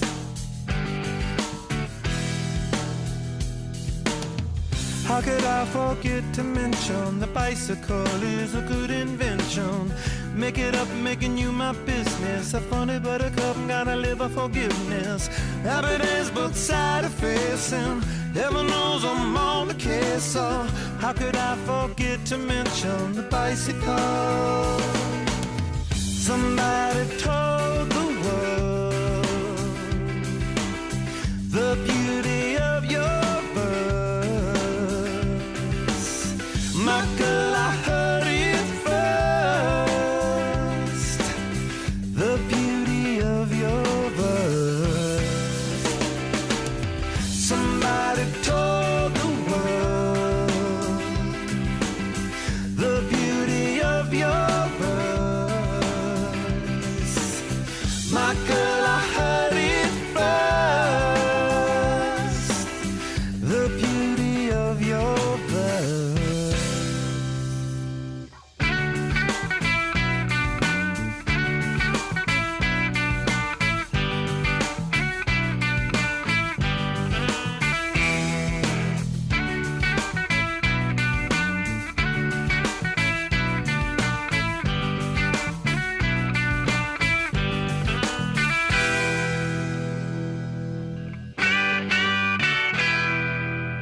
Support for community radio on WSKB is provided by Betts Plumbing and Heating Supply Company, an independent, family-owned wholesaler serving Westfield for over 50 years, specializing in plumbing, heating, and industrial piping supplies.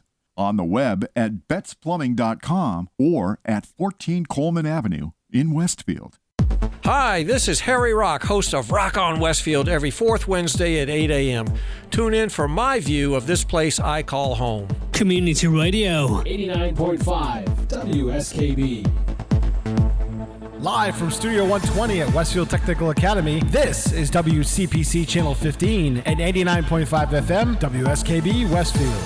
Good morning, Westfield. It is 7:33. You're listening to WSKB 89.5 FM radio for the Westfield masses and WCPC Cable Channel 15.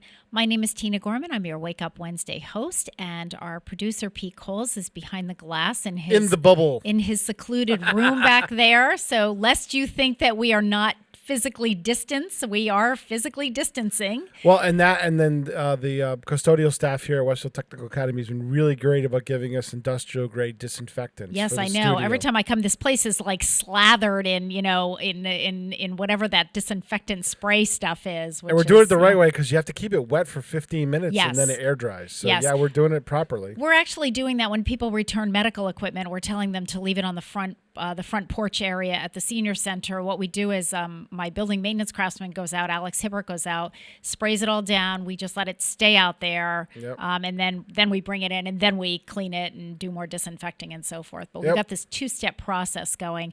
My guest this morning on the phone is Joe Rouse, Director of Public Health for the City of Westfield. So welcome back again, Joe. Good morning. Been a little busy the last couple of months, my friend? Yeah, it's. I was saying to people yesterday at work, I said, I can't remember what we did before this all happened. It's Well, like, yeah. You know what, Joe? I was actually going to ask you, so kind of run us through, you've been through, obviously, I've been on a lot of conference calls with you on the emergency management team and the personnel team and every other team that's out there right now. But so, your staff has undergone different, they've had different responsibilities as this thing has unfolded. So kind of walk us through, what are your different staff members doing at this stage of the game? Where are they now in terms of, their workload and their tasks? They come in the morning. What's on their plate now? right now, we're still doing contact tracing and case investigations because we're still getting cases. And even with just 2 or 3 cases, that can sometimes, that for the nurses, that can take pretty much all day because it's a lot of calling around, and each nurse is really only good to cover about 2 to 3 cases a day. Okay.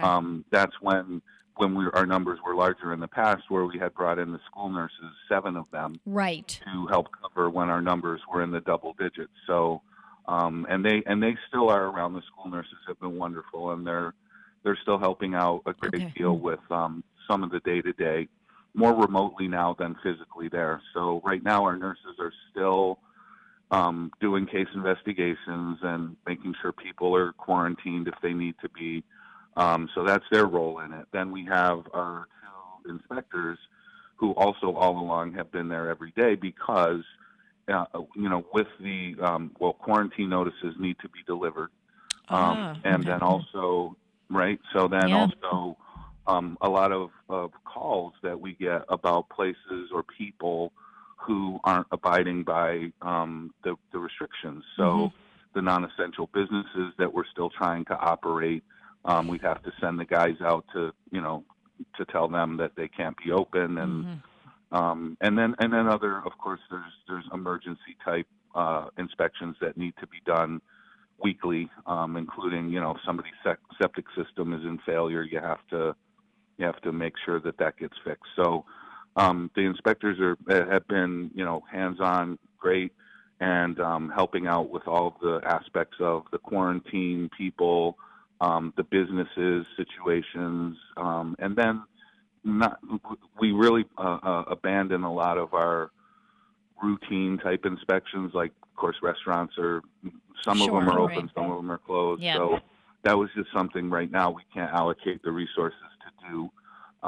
But they do have their role there, and it's a different one every day. So now that we're into this whole thing about the different types of businesses being open, we really are allocating, kind of splitting up the different categories and assigning them to the individual inspectors so that they have more of an expertise. So, for example, one of them is in charge of manufacturing and construction businesses.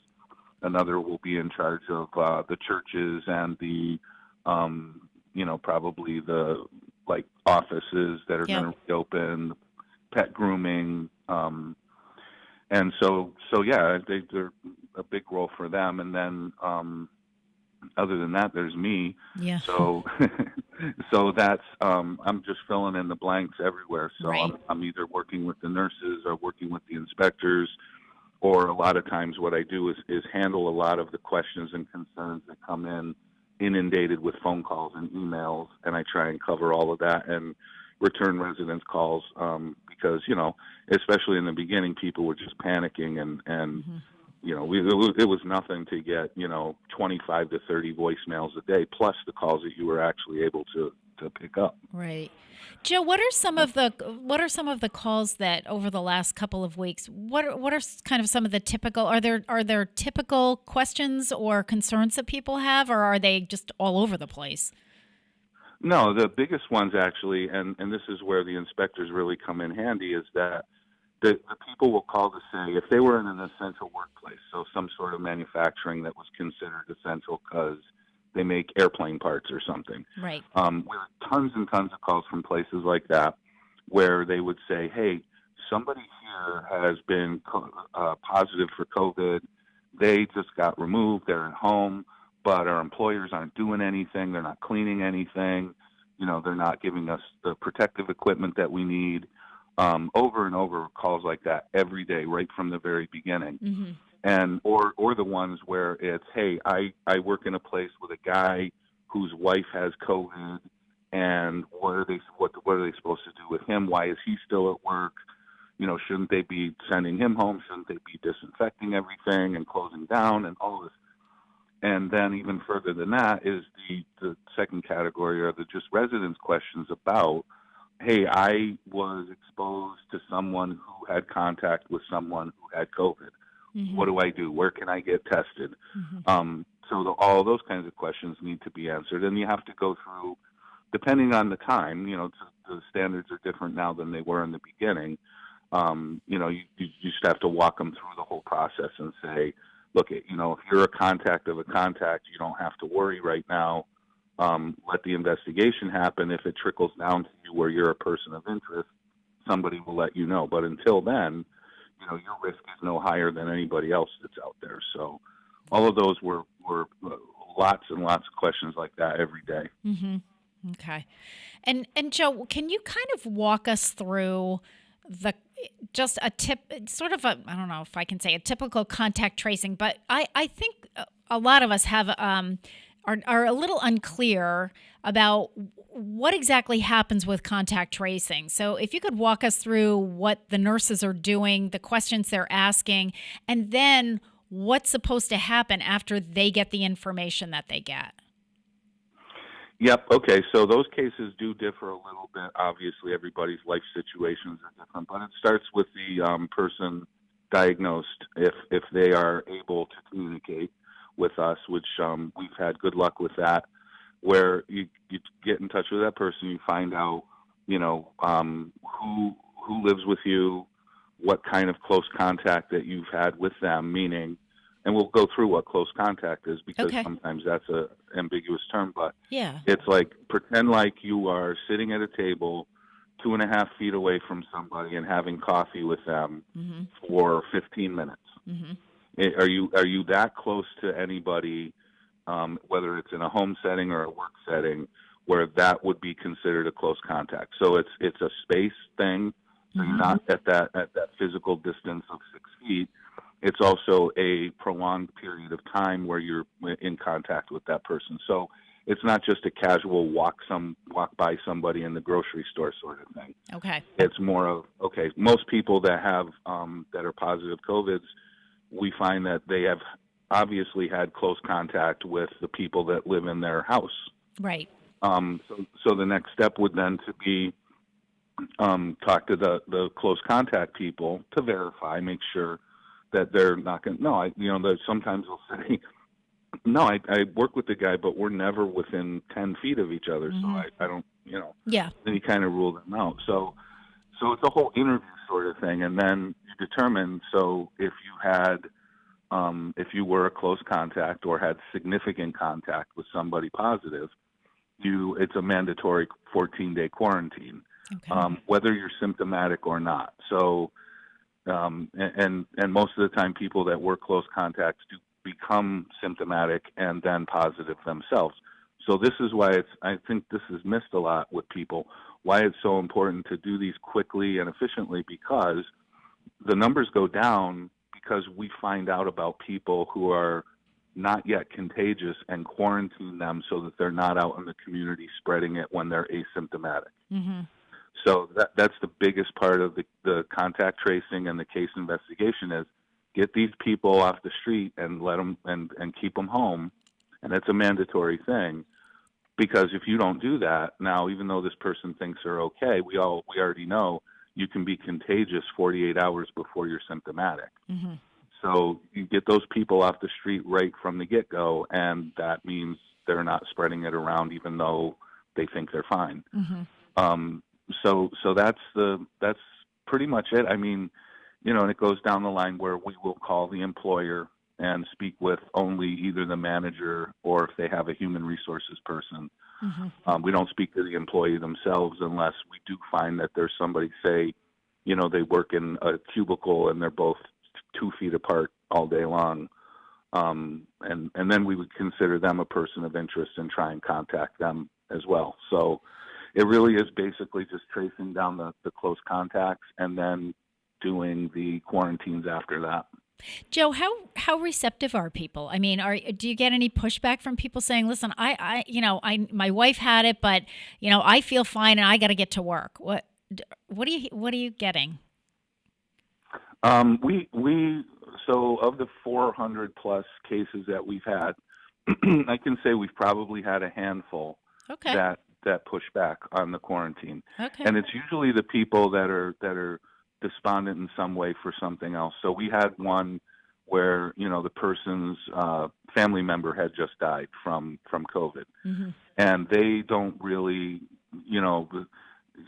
what you couldn't save them. So Mm-hmm. how do I expect you're going to save me? Why should I listen to you? Mm-hmm. You're right. I have Yeah. things to do. I don't need this right now. Yeah. You can't tell me what to do. This is, so, but of all of those 400 plus people, when you only have, 4 or 5 that are pushing back like that, it's pretty good. And now then you have to decide, because this is a law. This is a mandatory thing. It dates back from the beginning of the origins of time, about isolation and quarantine in this country. And, you have to decide, do we want to do enforcement on this person? Like, do we really want to go and surveil their house and make sure they're staying home? Do we want to send somebody in there to take them out and put them somewhere where they can't voluntarily leave?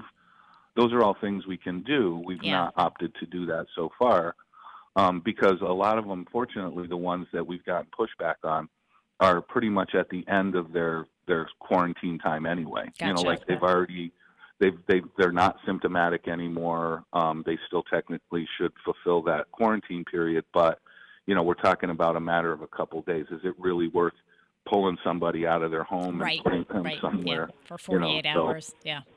Right. Yeah. All right.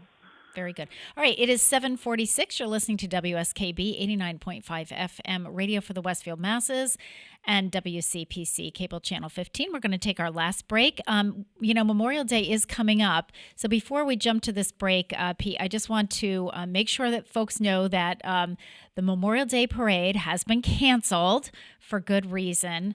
And Pete, I believe that they'll be doing a ceremony, not for the public, but it will be They're going to broadcast. record it. They're going to record it. They're going to record it on an undisclosed date because they don't want people showing up. That's correct. But it's going to be played on Channel 15. Ken Stomsky's going to handle those duties and going to make sure it's all set up and ready to go. And we're probably going to run hourly on Monday, just because there's not a lot of programming anyways. Yes. So we're going to run it hourly on Monday, and you'll be able to see that. perfect. Yeah. So we're going to listen to Ray Cyrus singing Some Gave All.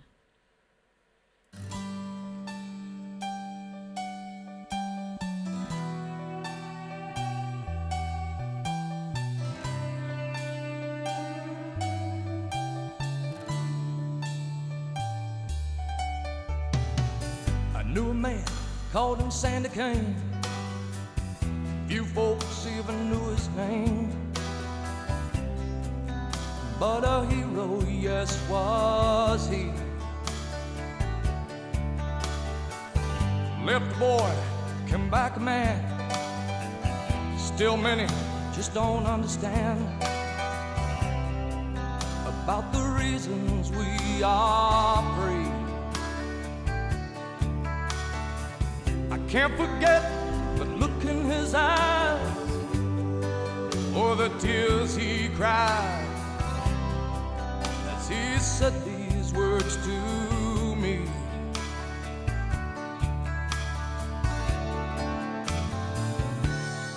All gave some gave all.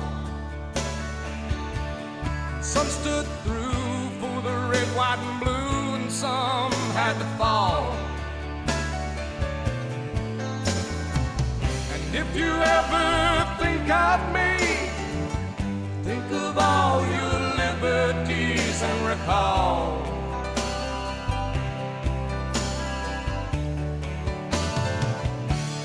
Some gave all.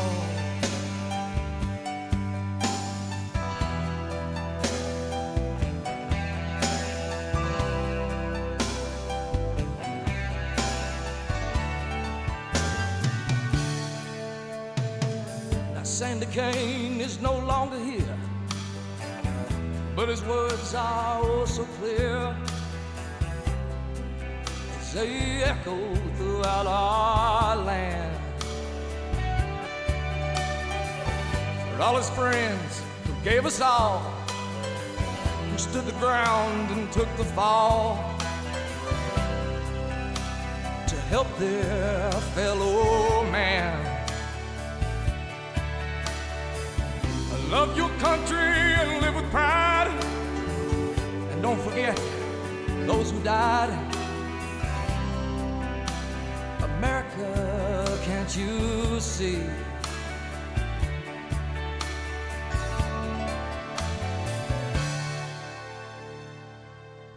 All gave some, and some gave all, and some stood through for the red, white, and blue, and some had to fall. And if you ever think of me, think of all your liberties and recall.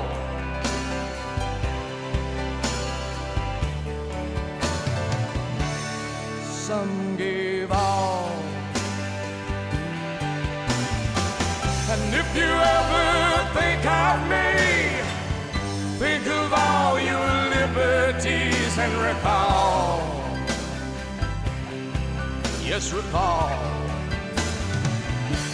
Some give all.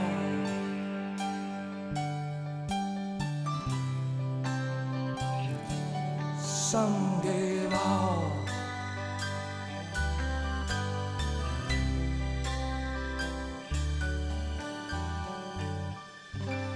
Underwriting is brought to you by Boise Cascade Distribution, providing products and services needed for building material dealers, home improvement centers, and industrial customers. They offer everything from engineered wood and plywood to Drex decking and railing, James Hardie siding, and Advantech subfloor. Located at 33 Fowler Street Extension in Westfield and on the web at bc.com, they are committed to providing quality products, great service, convenience, and value. Join us the third Wednesday of every month with Selectman Joe Didi and his take on everything Southwick. Community Radio. 89.5 WSKB. Live from Studio 120 at Westfield Technical Academy, this is WCPC Channel 15 and 89.5 FM WSKB Westfield. Good morning, Westfield. It is 7:52. You're listening to WSKB 89.5 FM radio for the Westfield masses and WCPC cable channel 15. My name is Tina Gorman. I'm your Wake Up Wednesday host. Pete Coles is with me in the studio, and Joe Rouse, Director of Public Health, is on the phone with us this morning. Good morning again, Joe. Good morning. Hey, Tina, Yes, can I go bring ahead. up something real quick? You can. I was listening to Governor Sununu on one of the talk shows on my way in this morning, Mhm. and he pointed out something that we kind of lost in the whole perspective of things, but Massachusetts got hit really hard in comparison to all the other New England states, and only second to like New York and Connecticut and Illinois, I guess, for total number of cases. So we kind of, when we're seeing all this stuff, we kind of have to put that in perspective, right? Yes. Yeah. Right? Mhm. Yeah, so it's it all goes back to that what a Gen something conference where, The convention, right? Yeah. Yeah. Yep. you know, and they just that went like wildfire. Yeah. So that was an unfortunate occasion, but yeah, we did get hit really hard, and fortunately, you know, Massachusetts was sort of prepared. Yeah. And like I was saying before, I mean, even in local boards of health, there's been for 20 plus years training, you know, constantly about emergency preparedness for, you know, things like this with pandemics even. Yeah. So, Yeah. for yeah, sure. we got hit hard, but you know, it really could have been a lot worse. And thankfully, you know, somebody at the state level kept this in their sight as saying, you know, that this is something we need to stay on top of. Yes. Because everybody knows, the experts always say, and you can watch a million programs where we filmed 5 years ago where they said it's not if we get hit with Right. a pandemic, it's when. So Joe, everybody knew it. we have about 5 minutes left, and I would like to kind of just wrap up with you. I would like to know, as we begin this phase-in process, what are your biggest concerns as we move forward over the next several months? My biggest concern initially is the communication and being able to disseminate to all populations of people in the city the right way to do and phase in the businesses and the churches. I think that, you know, the mask wearing still needs to be something that we harp on a lot. The social distancing, of course, number one proven way to avoid getting sick. And I really just feel like my biggest fear, even beyond all of that, is just people willing this to be over. And I've said it before. I said Yeah. it just does. You know, I understand the economy's got to get back, and people need to go back to work. And at some point, you know, when do you just throw up your hands and say, hey, you know what? Whatever happens, happens. I don't think anybody wants us to rebound. I think that when people go back to work, our numbers and start to be close again, our numbers are going to spike back up. Hopefully we'll be prepared to handle that better than we were initially, so we'll be able to put that back down again quickly. But I just don't want people to be complacent. So I guess to answer your question, that's my biggest fear moving forward, is that people are going to think that just because there's some semblance of normalcy that we're out of the woods and you can kind of let your guard down a little bit. It's even more important now with more people leaving home to go out in the world, Yeah. that you have to stay diligent about it, or else, you know, a spike because people are getting back together again is expected, and it's been seen everywhere in the world. But to go back up to where we need to go into an emergency status, and businesses need to close again, and schools need to close again, should be everybody's priority to not let that happen. Yeah. I agree with Joe, and you know, I of course I had people coming through. I had one woman who came through the lunch line, the curbside lunch line last week, and she said, "Well, is the senior center opening on Monday? You know, Governor Baker said, you know, we can open Monday." I said, "No, that will not happen for a long time." And I mean, it's interesting because, you know, this is we've taught the directors meet have weekly conference calls with the Executive Office of Elder Affairs and Mass Association for the Councils on Aging. And of course, our group is a high-risk group, and senior centers were built for people to come together. So, just to open the doors and say, hey, let's put everybody who's at high risk in close contact, that's just not going to happen. And really, the senior centers will probably be the last to open. And I'm trying to really let people know that when we do it, it will be very slow, it will be very gradual, and it will be very methodical. And we're actually starting, there's been a task force now at the state level for the senior centers for weeks. I mean, they kind of put the task force together over a month ago, just to look at what would have to happen. And we're all starting to kind of walk in the front door and walk ourselves through, okay, if we used this room, what would we normally use this room for? And, can we do that, yes or no? And, kind of going room by room. And Mary Lou Najowski and I have started to do that. And I'm trying to warn people that I will tell you that the great room will not be used for dining, in-house dining, for quite a while. We don't anticipate doing that. We anticipate keeping the curbside meals going for, a long time, certainly through the summer, probably into the fall, and I don't know how long after that. But I see that dining room, as Cindy Sullivan from Southwick said, if I wanted to follow the mandates and have people eating in my dining room, I could have about 7 people, because in order to keep them far enough apart, that she doesn't have a big room. That's what you would have to do. Right. So I hear you, Joe, because I think one of my concerns, and especially as the weather's getting nicer, is that people are just going to feel like, the same thing we do with the flu. It always hits us worse in the winter, and in the summer you're starting to feel like, okay, we can throw open the windows and everything's going to be fine. And I'm sort of with you on that one. It's just that I just don't want people. I'm hoping, because of the mandatory face masks, that's a very visible reminder of this is not over yet. So I'm kind of hoping that's one of the things that will keep people focused on, yes, we need to be vigilant, or we're going to be right back where we started from. Yeah, and that is a real possibility. And the masks are probably another 6 to 8 weeks where they're still going to be mandatory, because there's 3 weeks between phases. So we're 3 weeks away from phase 2. After that, 3 weeks from phase 3, and then the phase 4. Who knows? Yep. Now, all of that could revert back if the public health metrics change. If we start to see numbers go up consistently and really high again. Yeah. All of those phases can be modified, even if we have to curtail phase 1. Right. So that's right. The governor's already said that. But, yes, absolutely. Yeah. All right, Joe. Well, we are going to prepare for the worst, hope for the best, and be vigilant, do what we need to do, keep our distance, wear our masks, use common sense. And just because something is open doesn't mean you have to go. It is a personal choice. And I think, I'm hearing a lot of people, myself included, it's like, I'm not ready to go to a restaurant. I'm not ready to go to places where I don't really have to be there. I think better safe than sorry.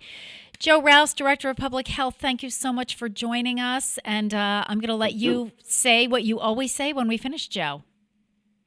Stay healthy, my friends. There you go. Have a good one, folks.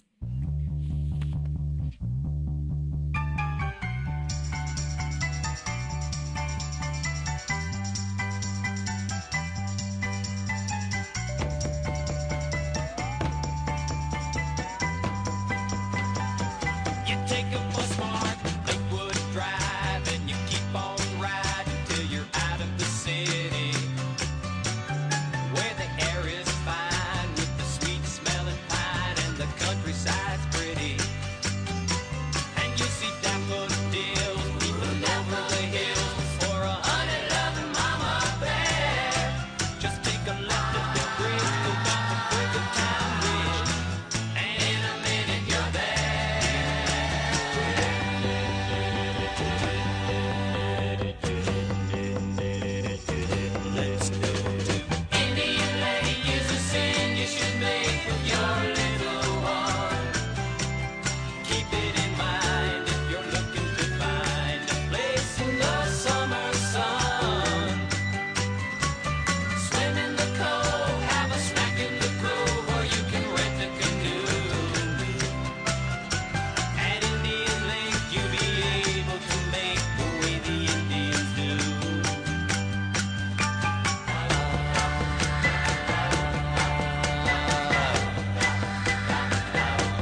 Everybody